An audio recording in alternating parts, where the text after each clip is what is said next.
मैं Shimla Sharma, CGT Hindi teacher from Saint Joseph public school Tonk. आज का हमारा विषय है कारक। जैसा कि हमने पिछले वीडियो में पढ़ा, कारक की परिभाषाएं, कारक के भेद और कारक के विभक्ति चिन्ह कौन कौन से होते हैं, प्लस उसी के साथ साथ मैंने आपको उनको किस तरह से याद करना है इसका तरीका भी मैंने बताया था। एक बार फिर से रिपीट करती हूँ। कर्ता ने कर्म को कर्ण से संप्रदान के लिए अपादान से संबंध का के की अधिकरण में पर संबोधन हे हो और अरे। तो पिछले वीडियो में हमने कर्ता कारक के बारे में जाना कि कर्ता कारक क्या होता है। तो कर्ता कारक एक बार मैं रिपीट करना चाहूंगी कि कर्ता कारक यानी काम को करने वाला, स्वयं कार्य करने वाला, दैट इज कर्ता, सब्जेक्ट। कभी कभी क्या होता है, कर्ता कारक की विभक्ति होती है ने, जैसा मैंने आपको समझाया ने विभक्ति होती है। तो किसी किसी सेंटेंस में हमें ने विभक्ति दिखाई देती है और किसी किसी में नहीं दिखाई देती है। तो ये भी मैंने बताया कि अकर्मक क्रिया जब होती है, सेंटेंस जब अकर्मक क्रिया का होता है तो उसमें ने विभक्ति चिन्ह का प्रयोग नहीं किया जाता है। और यदि कोई सेंटेंस भूतकाल का होता है यानी जिसमें क्रिया संपन्न हो चुकी होती है, उसमें कर्ता के साथ ने विभक्ति चिन्ह आती है। अब हम उसके आगे चलते हैं। आज हमारा सेकंड पॉइंट है कर्म कारक। कर्म यानी कि जिस किसी भी क्रिया का इफेक्ट कर्म पर पड़ता है उसे कहते हैं हम कर्म कारक, यानी जिस कारक चिन्ह से कर्म की ओर संकेत किया जाता है उसे कहते हैं हम कर्म कारक। और इसका विभक्ति चिन्ह होता है को। कौन सा होता है विभक्ति चिन्ह? को। जैसे फॉर एग्जाम्पल, माँ बच्चों को मिठाई खिलाती है। माँ बच्चों को मिठाई खिलाती है। यदि हम इस सेंटेंस को लिखते हैं कैसे, माँ बच्चों को मिठाई खिलाती है, ठीक है। अब हम क्या करेंगे, कैसे पहचानेंगे कि इसमें कर्म है या नहीं है? तो हम कैसे करते हैं बेटा, सबसे पहले इसमें कर्ता यानी सब्जेक्ट अलग करेंगे। तो इसमें सब्जेक्ट है माँ, क्रिया क्या है खिलाना। तो अब इसमें कर्म क्या रह गया, मिठाई और बच्चे। तो क्या हो रहा है यहाँ पे, बच्चों को मिठाई खिलाती है। तो यहाँ पर क्रिया कैसी है, द्विकर्मक है। समझ आए? तो कर्मवाचक जो वाक्य होते हैं जिनमें कर्म होता है, तो कभी कभी क्या होता है एक कर्मक भी होते हैं और कभी कभी द्विकर्मक भी होते हैं। तो ये द्विकर्मक कर्म का वाक्य है। समझ आ गया? यानी कि कर्म की ओर जब क्रिया संकेत करती है तो उसे कहते हैं हम कर्म कारक। अब आते हैं करण कारक किसे कहते हैं। कारक के जिस रूप से क्रिया के कारण या साधन का बोध हो, और इसका विभक्ति चिन्ह है बेटा से, के द्वारा, के साथ, ठीक है। यानी साधन, सिंपल समझो कि जब भी हम कोई भी काम किसी साधन के माध्यम से पूरा करते हैं उसे ही करण कारक कहते हैं। जैसे माँ चाकू से सब्जी काटती है, माँ चाकू से सब्जी काटती है। पापा कार से ऑफिस जाते हैं, पापा कार से ऑफिस जाते हैं, ठीक है। समझ आया? इसमें क्या है, से साधन की ओर इंगित कर रहा है कि किससे जाते हैं वो, कार से। ठीक उसी प्रकार जैसे नेक्स्ट सेंटेंस सुनो, अध्यापक अध्यापक के द्वारा पाठ पढ़ाया गया, ठीक है बेटा। इसमें भी क्या हो रहा है, साधन कौन है, अध्यापक हो रहा है यहाँ पे, क्योंकि अध्यापक क्या कर रहा है, पाठ पढ़ा रहा है।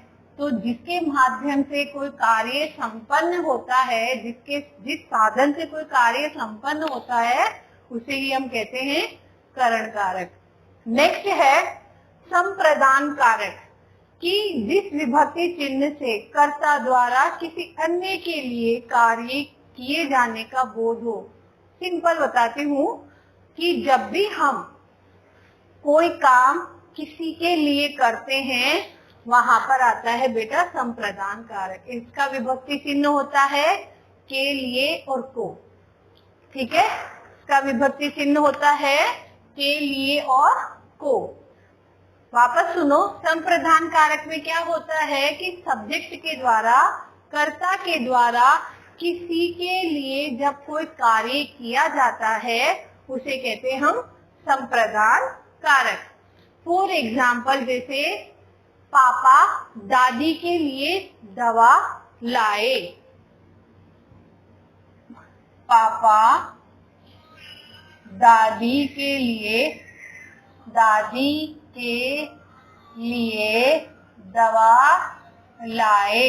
अब यहाँ पर कौन कार्य कर रहा है, पापा। अब वो किसके लिए कार्य कर रहे हैं, दादी के लिए। समझ में आई बात। पापा कौन है यहाँ पे, सब्जेक्ट है, कर्ता है, लाना क्या है, क्रिया है, और वो किसके लिए कार्य कर रहे हैं, दादी के लिए।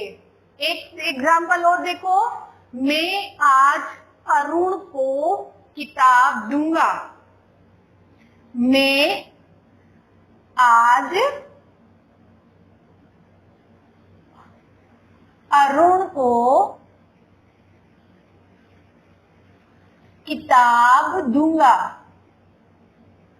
अब इसमें भी क्या हो रहा है, देने का भाव। कौन किताब दे रहा है, किसको दे रहा है, अरुण को। समझ आई बात। जहां पर भी किसी को देने का या किसी के लिए कुछ करने का भाव प्रकट होता है बेटा, वहां होता है संप्रदान कारक। नेक्स्ट है अपादान कारक। अपादान कारक किसे कहेंगे, जहां पर अलग होने का भाव प्रकट होता है। इसका विभक्ति चिन्ह भी क्या होता है बेटा, से। इसका भी विभक्ति चिन्ह क्या होगा, से। अब आप सोच रहे होंगे कि से ऑलरेडी करण कारक में भी आ गया और अपादान कारक में भी आ गया, तो इसका डिफरेंस क्या होता है, ये भी हम पढ़ेंगे। ठीक है, तो पहले मैं समझा देती हूँ कि अपादान कारक कैसे अलग होने का भाव बताता है। जैसे बेटा किसी चीज का संबंध किसी से अलग हो जाना। फॉर एग्जाम्पल, जैसे पेड़ से पत्ता टूट कर गिर गया। पेड़ से पत्ता गिरकर या गिर गया। पेड़ से पत्ता गिर गया। ओके, अब क्या हुआ यहाँ पे, पत्ता किससे अलग हो गया, पेड़ से। किससे अलग हो गया, पेड़ से। उसी प्रकार से जैसे और एग्जाम्पल देखो, रेलगाड़ी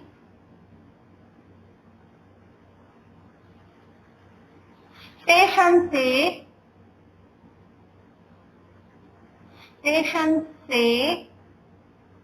जा चुकी है। यानी रेलगाड़ी जो है उसका संबंध किससे अलग हो गया, स्टेशन से। समझ में आई बात। पेड़ से पत्ता गिर गया, इसी प्रकार से छत से गमला गिरकर टूट गया। इसका एग्जाम्पल देखते हैं, छत से गमला गिरकर टूट गया। अब क्या हुआ यहाँ पे भी, कौन किससे अलग हो रहा है, जो गमला है वो छत पे रखा हुआ था, तो उसका संबंध किससे टूट रहा है, छत से। वो छत से अलग हो गया और नीचे गिरा और टूट गया। तो जहां पर अलग होने का भाव प्रकट होता है बेटा, वहां पर होता है अपादान कारक। नेक्स्ट है संबंध कारक।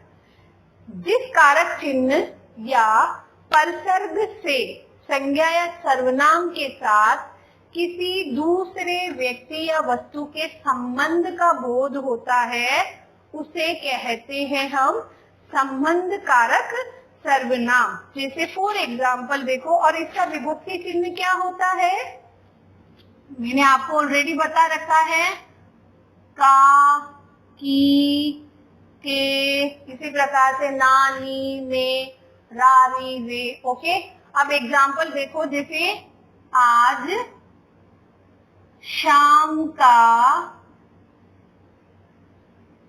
जन्मदिन है। किसका जन्मदिन है आज? शाम का।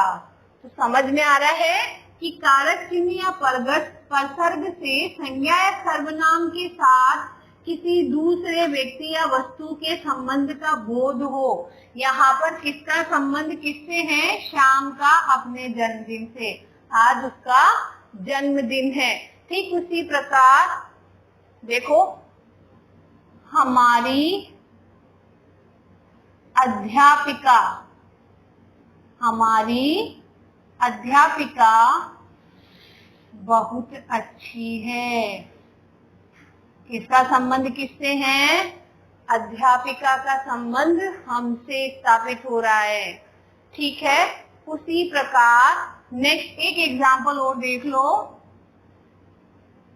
शिक्षक ने सबको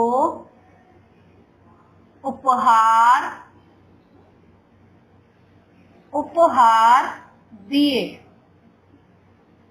शिक्षक ने किस किस को उपहार दिए? सबको। तो सबका संबंध किससे स्थापित हो रहा है? शिक्षक से। तो समझ में आ गया कि संज्ञा सर्वनाम के साथ जब किसी दूसरे व्यक्ति या वस्तु का संबंध स्थापित हो रहा है, उनके बीच में संबंध स्थापित करने का जो कार्य करते हैं, उन्हें कहते हैं संबंध कारक।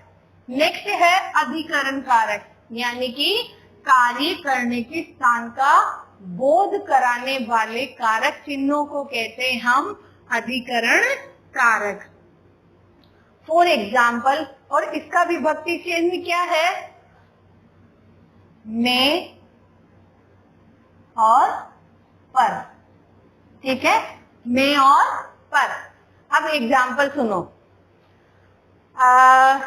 रोहन क्लास 7th में पढ़ता है। रोहन किस में पढ़ता है? 7th क्लास में। तो किसका, कौन से स्थान का बोध हो रहा है हमें? उसकी क्लास का, कि उसका स्थान क्या है? 7th क्लास में वो पढ़ता है। ठीक उसी प्रकार जैसे पेड़ पर पक्षी बैठे हैं, जगह का पता चल रहा है हमें कि पेड़ पर पक्षी बैठे हैं। ठीक उसी प्रकार आकाश में उड़ने की बात ना करें। कहाँ पर उड़ने की? आधार क्या है उसका? आकाश। ठीक है, दादाजी कमरे में बैठकर टीवी देख रहे हैं। स्थान पता चल रहा है हमें? स्थान या आधार, उसे कहते हैं बेटा अधिकरण कारक। और लास्ट है अब हमारा कारक में, जो कारक का लास्ट भेद है वो है संबोधन कारक। अब संबोधन किसे कहते हैं?